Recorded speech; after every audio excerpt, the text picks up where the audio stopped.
Bonjour à toutes et à tous. Nous allons maintenant faire un exemple d'optimisation en gestion. Donc, on va aller maximiser le profit. Donc, on fait de l'optimisation pour maximiser notre profit. C'est le gros goal. Anyways, donc, here we go.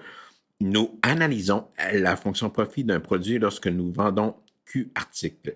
La courbe de demande qui modélise le prix en dollars en fonction des unités vendues Q est donnée par PQ est égal à moins 0,01 Q carré moins Q plus 6000. Donc, une fonction quadratique qui est concave vers le A, puisque le A, le coefficient devant Q au carré, est de moins 0,001, donc négatif. Supposons que le coût fixe de production est de 250 000 et que ça coûte 1000 dollars par unité pour produire un article. Trouvez le nombre d'unités qui maximise le profit, donnez le prix correspondant. Donc, on veut savoir c'est quoi le prix qu'on devrait mettre notre article en vente à pour maximiser le profit. Et bien sûr, on veut savoir c'est quoi le profit maximal, donc la valeur qui est du maximum absolu. Donc ici, on ne demande pas d'optimiser, on est un petit peu plus précis. On veut maximiser, mais ça ne change pas la méthode. On veut trouver nos min et max locales à l'intérieur d'un intervalle. La première chose qu'on aurait réalisée ici, c'est la question ne spécifie pas un intervalle. Puis ça, c'est vraiment typique, classique des questions d'optimisation ou de maximisation de profit. Il faut construire son propre intervalle avant de pouvoir commencer la question. Donc ici, qu'est-ce qu'on doit tenir compte? C'est qu'il y a un contexte. Le contexte, c'est qu'on vend des articles Q à un certain prix P. Ces quantités-là, quantité, donc Q, profit P, c'est des quantités qui sont positives. Donc ici, c'est sûr, okay, c'est sûr que les quantités, la variable, si on a un intervalle, et on ne peut pas avoir un intervalle qui contient des chiffres négatifs, donc Q doit être plus grand ou égal à zéro. Puis c'est la même chose pour le prix. Le prix doit être positif. On ne peut pas donner du cash okay, pour que le monde se débarrasse de nos trucs. Donc, ces deux variables-là, donc la variable indépendante, qui est Q, puis la variable dépendante du prix qui dépend de Q, doivent être positives. Donc, si on a un intervalle à construire, il faut que ça tienne en compte ces deux choses-là. Donc, pour Q, il n'y a aucun problème. Donc, on sait que Q doit être positif. Donc, notre intervalle a déjà cette restriction-là. Mais quand on demande que le prix soit positif, ça va aussi restreindre notre intervalle d'optimisation pour Q. Donc, je vous rappelle ici que l'intervalle est en fonction de Q. Donc, qu'est-ce qu'on doit faire? C'est qu'on doit construire, okay, nous devons construire un tableau des signes. Donc, nous devons construire un tableau des signes. Yes, fait qu'ils reviennent. J'adore les tableaux des signes, comme vous le savez. Un tableau des signes pour la formule du prix. Donc, faites attention ici, petit p, c'est pour prix. Je vais utiliser tantôt grand P pour profit. Donc, on doit, donc, dans toutes ces questions-là, si on vous donne une fonction prix, on doit construire le tableau des signes. Donc, trouver le tableau des signes d'une fonction, ça revient à quoi? Trouver les racines. Donc, je suis chanceux dans ma question. Donc, ici, puisque j'ai une fonction quadratique, boum, en utilisant A égale à moins 0.01, B est égal à moins 1 et C est égal à 6000, vous pouvez vérifier en utilisant la formule quadratique qu'on a deux racines, soit Q est 2000 ou Q est moins 3000. Bien sûr, je me fiche qu'il y ait des valeurs négatives, donc ce ne sera pas vraiment une valeur qui va être importante. Donc, mon tableau des signes que je vais construire pour PQ, ça va être un tableau des signes qui va commencer à zéro, puisque je sais que c'est cette première condition-là. Donc, ce n'est pas tout à fait un tableau des signes.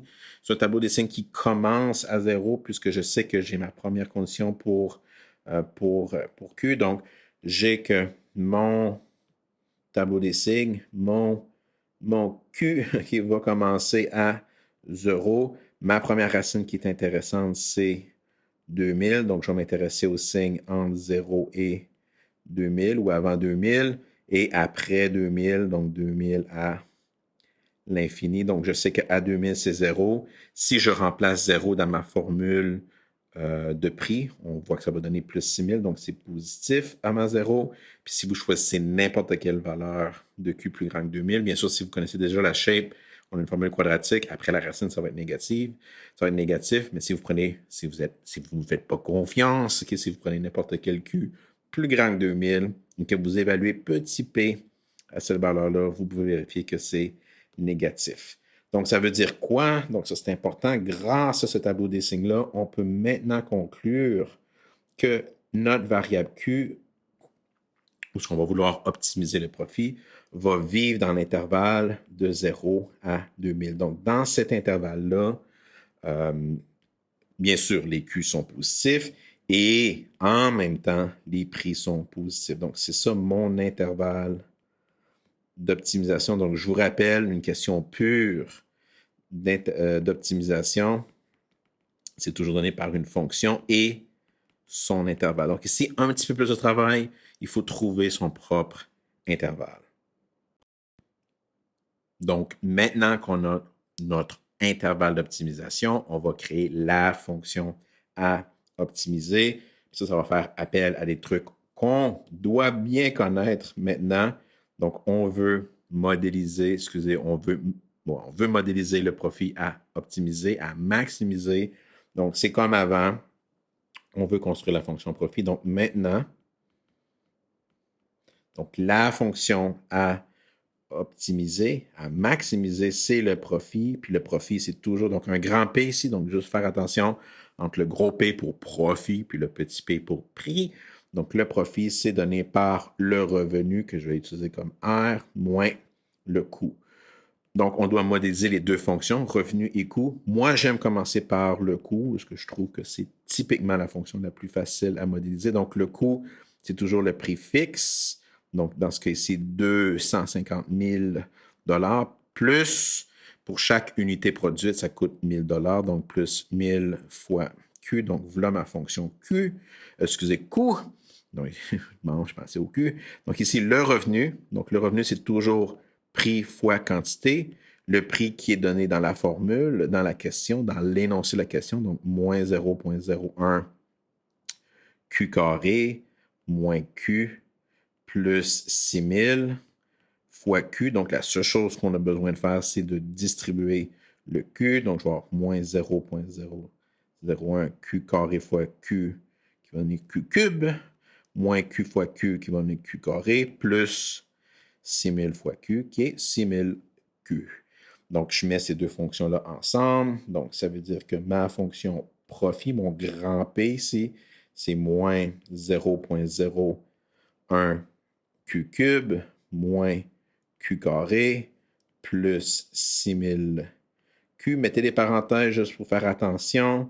Moins le coût qui est 250 000 plus 1000 Q. Si je simplifie, j'ai juste un terme cubique, le moins 0,01 Q cube. J'ai juste un terme aussi quadratique, qui est le Q carré. Puis pour les termes linéaires, j'ai 6000 moins 1000 Q qui va devenir 5000 Q et la constante seule, le coût fixe qui est toujours la constante dans ces questions-là, donc moins 250 000. Puis c'est la fonction que je veux maximiser. Donc, c'est lui là, que je veux maximiser. Donc, c'est cette formule-là que je vais dériver, mettre égal à 0, s'assurer que les points critiques sont à l'intérieur, ensuite évaluer le profit aux points critiques à l'intérieur et comparer aux valeurs frontières de l'intervalle qu'on sait maintenant qui est entre 0 et 2000.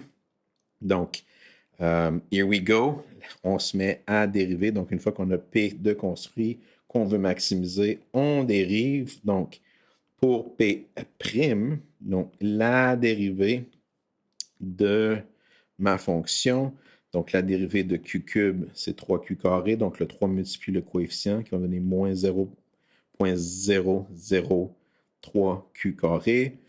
Q au carré va nous donner 2Q. 5000 Q va me donner 5000. La constante, bye là, OK, elle s'en va vers 0. Donc, si je cherche les zéros de P', j'ai une quadratique. Je peux utiliser ma formule quadratique. Donc, en utilisant A égale à moins 0,003, B égale à moins 2 et C égale à 5000, Donc, je vais utiliser ces valeurs-là. Je vais pouvoir conclure. OK, donc ici, je vous laisse vérifier. OK, ici, je vous laisse vérifier que, boum, OK, mes deux valeurs possibles de Q qui vont me donner P' égale à 0. Donc, les deux zéros de cette fonction-là. Donc, quand est-ce que P' est égal à 0? Ça va me donner deux valeurs possibles, soit 1000 ou moins 5000 sur 3.